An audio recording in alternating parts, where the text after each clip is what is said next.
putting in as much time as possible. Hello guys, and welcome back to today's cryptocurrency video, and today, we would be looking at Hedera, or Hbar, currently ranked at 29 with a market cap of about 2 billion whatever 24-hour volume of about $155.28 million, and today, we are seeing some very interesting price action on the chart right here, for Hedera, which we would be looking at, so sit back, relax, and enjoy the video. Right, so we're on the chat right here, for Hedera hashgraph versus the USD dollars. We're on the 4-hourly time frame and Binance is the data source, and you remember seeing right down for some of you that has been following us that we were holding the support right here, especially with this at 200 EMA, and we said I had air, it is very bullish, and since then we have pushed up, came back to retest the smaller EMA is the 20 to 80 EMAs. And we have pushed up a warping at 16, so we have been saying head is still bullish. Yes, we could see some consolidation around this region, but because you can see we have seen that huge move of about 6% since then, so we should expect some sort of consolidation, but basically over the next few days, we should expect to see a push off about a 16 right gear for Hedera to the 0.07131 level, so that is what we should be expecting next, that push to this level of the 0.01731 for Hedera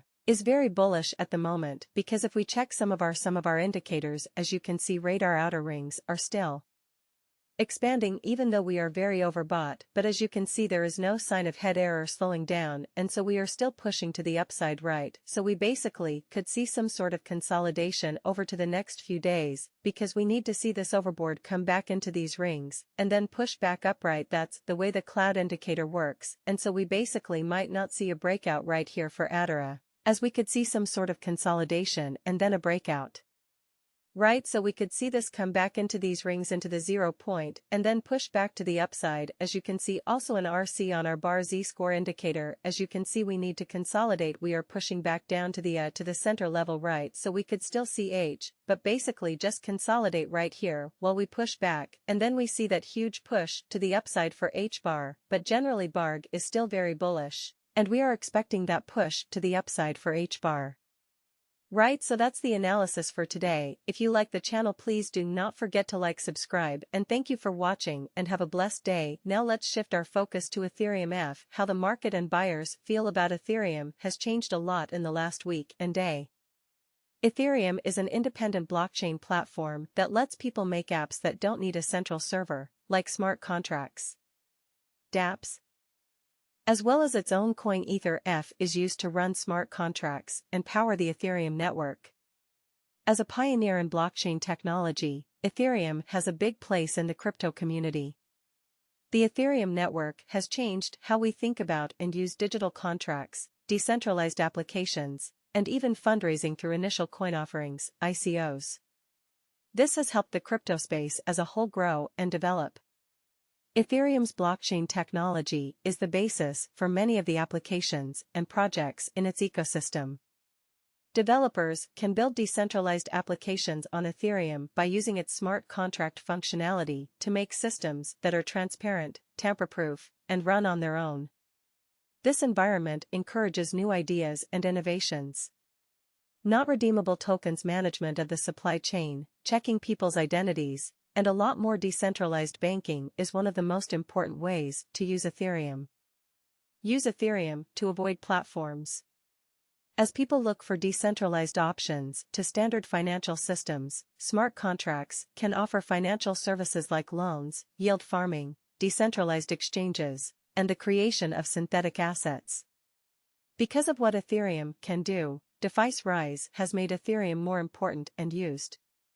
Not redeemable tokens. More and more people are using NFTs, which are unique digital assets that prove ownership or authenticity of digital and real things.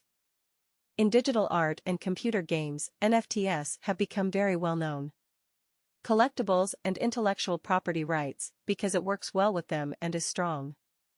Ethereum is the main blockchain for NFT growth and deals, and its future looks very bright as it continues to grow and change. The planned Ethereum 2.0 update, also known as Ethereum's move to a proof-of-stake consensus method, is expected to improve scalability, security, and energy efficiency.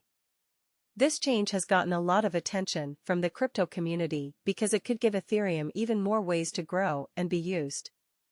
Its current value of 1920 and interesting nature make it a very interesting coin in the cryptocurrency world.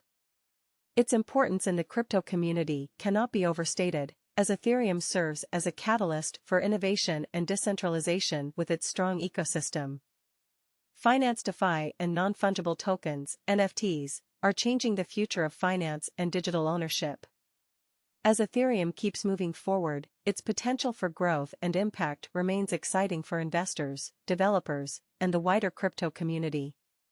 Saylor also said that some people, like the old or people who want to make sure their assets are safe for future generations, might be better off giving their things to someone else. Saylor thinks that Bitcoin will have different ways of integrating and that the market will figure out the best mix of institutional and self-sovereign ways. He said that people shouldn't be afraid of the many ways to integrate because the changing Bitcoin market will naturally figure out the best mix of ways to integrate. As BTC jumps 2% in 24 hours, people are wondering what this might mean for buyers as the market continues to change. We should find out if this increase means that now is a good time to think about buying Bitcoin. In a recent radio interview, Michael Saylor, CEO of MicroStrategy, talked about how he sees a growing trend of big companies adopting Bitcoin and making it the center of their business. Saylor stressed that third parties and businesses will always be a part of the Bitcoin ecosystem. He said that as Bitcoin becomes more common in society, different ways to use it will come up, and a one-size-fits-all solution may not exist. Saylor gave 3 main reasons why the Bitcoin space needs guardians. Only Saylor agreed that some government structures might make sense from a political point of view. Society. Different ways to use it will come up, and a one-size-fits-all solution may not work. Saylor gave 3 main reasons why the Bitcoin space needs custodians. A technical, politics and it's only. Saylor agreed that, from a political point of view, some government structures might make it necessary to rely on third-party guardians. On the technical side, he understood that Layer 3 third parties like Bank of America and Apple help make mobile crypto transfers work. Saylor also said that it might be safer for some people, like the elderly or those who want to make sure their assets are safe for future generations, to give their possessions to someone else. Saylor thinks that Bitcoin will have different ways of integrating, and that the market will figure out the best mix of institutional and self-sovereign ways. He said that people shouldn't be afraid of the many ways to integrate, because the changing Bitcoin market will naturally determine the best mix of ways to integrate.